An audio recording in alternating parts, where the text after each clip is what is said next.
I feel like there's pressure for us to do something funny or cute. Say something cute. Something cute. Ugh.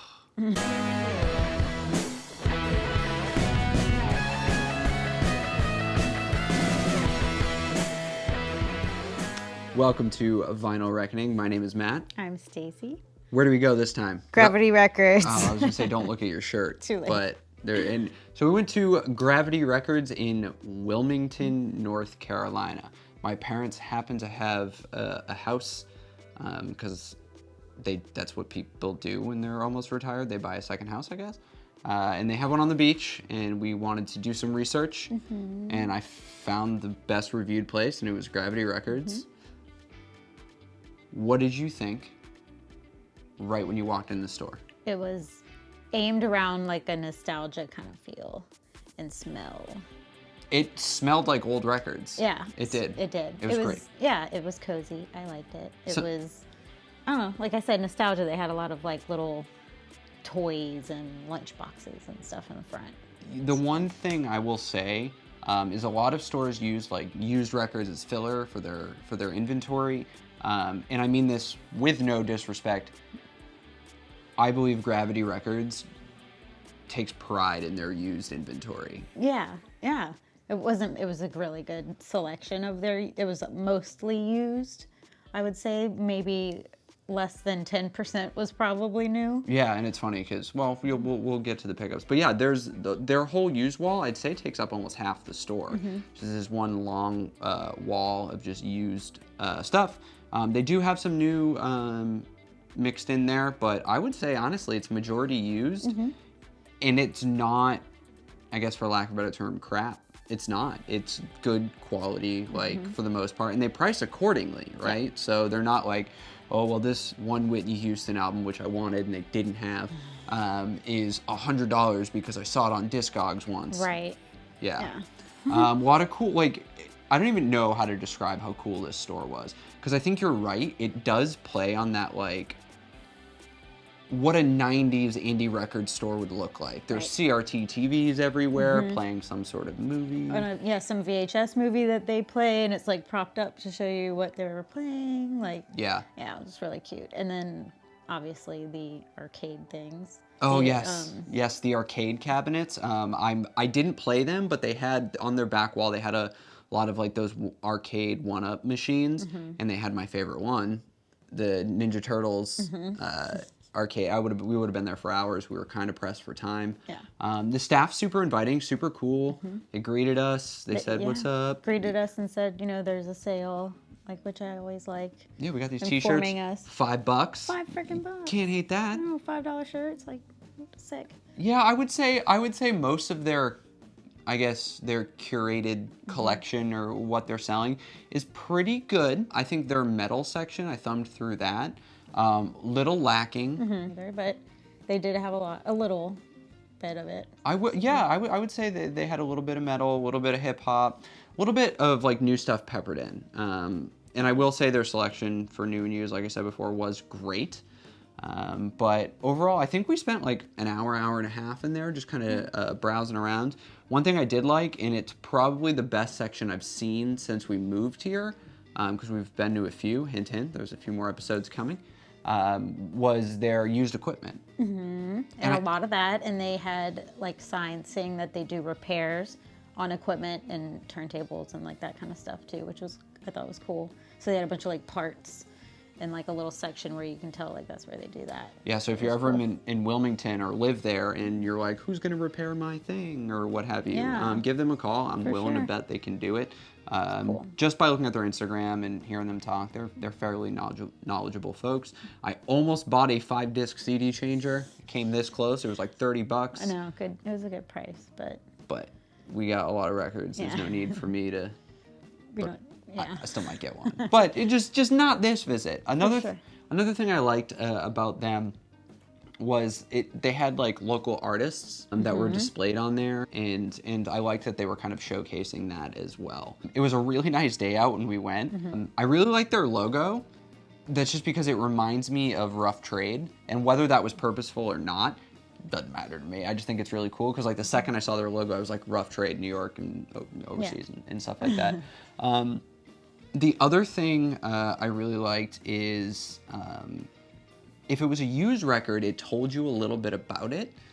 Meaning like what pressing it was or like the condition that they had graded it in. I mean, you can do it with your own eyes. The year it was released, like if it was a repress, you know, they even like, Yeah, and it was overall a very, very good visit for the short amount of time we had there. Like again, maybe like an hour. But I want to go back next time we're at the beach, and I want to go play the Ninja Turtles. Okay, we can do that. For so long. So long. We should, we should. We should? Okay. Anything else you want to say? I don't know. No. No? I can't think of anything. You can't It was think of anything? nice. I thought they were very friendly in there. So, Yeah? yeah, very inviting. Yeah, I didn't feel weird. There's none of that intimidation factor or anything like that, so that was really good. Do you want to get to our pickups? Yeah, I guess you go first. Okay. Well, I'll go first. It don't matter. What do you want? All right, ready? You got more. Rock, paper, scissors. One, two, three, shoot. 1, 2, 3, shoot. All right, I win. Okay. Sweet. So okay. you pick. So I'm going first. Okay. So I touted their used, right? Like they had a great used selection. I got 3 records, 2 new, 1 used. But I wanted to get this reissue for a long time. Bad Motorfinger from Soundgarden. Great record. I believe it's their debut. I could be wrong. I think I'm wrong, but that's okay. I'm not going to sit here and tell you I am the biggest Soundgarden fan, but I really like this album. Yeah. So I picked that up. Haven't even opened it yet.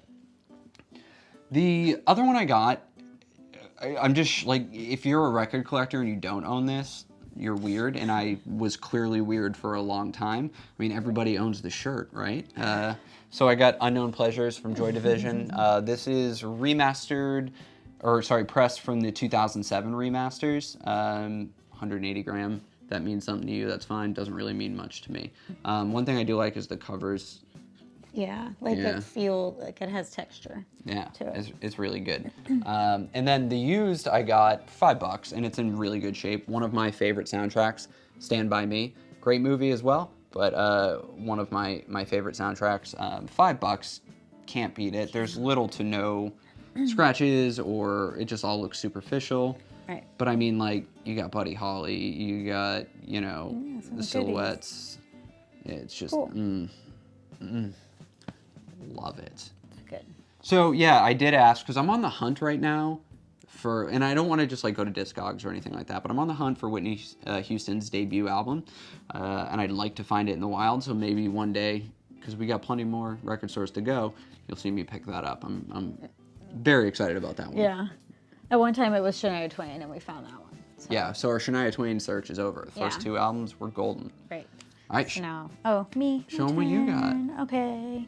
So I had 2 at first, and then I put 1 back. Both of which were very, like epic albums.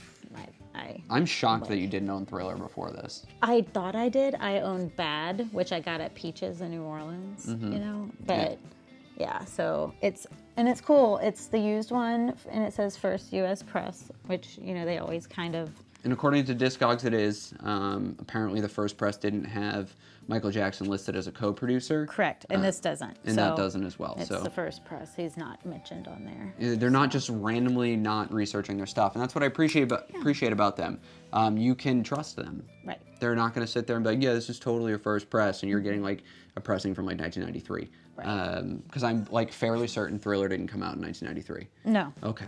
First U.S. press. According to my research, which was just guessing. Show them what else you got. Okay, so I'll point out that my other record I put back was a Prince one. No, it wasn't. It was Rubber Soul. Was it? Yeah, No. I almost got the Prince one there. Yeah. So I almost got Prince. You're right. It was Rubber Soul. They have a lot of like good, like classic, like good albums. And I believe the Rubber Soul one was new. Yeah. Like obviously not new, but yeah. So I put it back to get this because holy cow. It is like the cutest little mug, and you can tell it was like handmade, and it's signed and has a little record player. I'll never like drink out of it, I don't think, but because it's like so cute. It's decorative. Yeah. Yes. I'd like put little things in it, display it. So So we took our time there for the limited time we had. We checked out.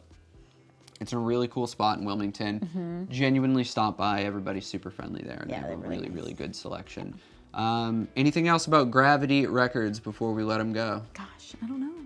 It was a good time. I liked, going out there and, finding it. And, it's like somewhere to experience. So I liked it. Yeah, I agree. It was fun. So with that being said, for Vinyl Reckoning, my name is Matt. I'm Stacey. Y'all be easy. Have a good night. Or day, whichever. Yeah.